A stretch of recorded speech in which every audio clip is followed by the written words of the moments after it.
2010ला थोडंसं हृदयाच्या संदर्भामध्ये काही ट्रीटमेंट चालू होती. मग 2010 आता 2026 चालू आहे.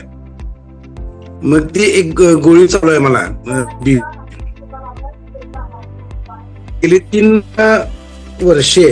म्हणजे एक कार्डिओलॉजिस्ट कडे गेल्यानंतर एक त्यांचा म्हणजे फिटनेस घेतात.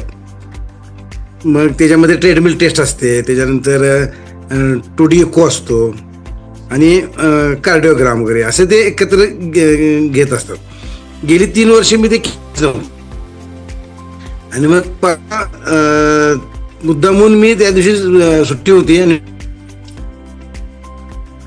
त्यानंतर असं पूर्ण 100% हृदयामध्ये काही प्रॉब्लेम नाही. डॉक्टरांनी सगळे अगदी परफेक्ट सांगितलं, टेस्ट सगळं ओके. आणि मुद्दामून त्यांनी म्हणजे कौतुक पण केलं की बाबा असं तुम्ही अत्यंत चांगला आहे आणि तुमचं कोलेस्ट्रॉल अतिशय चांगली आहे, असं सगळ्या गोष्टी सांगितल्या.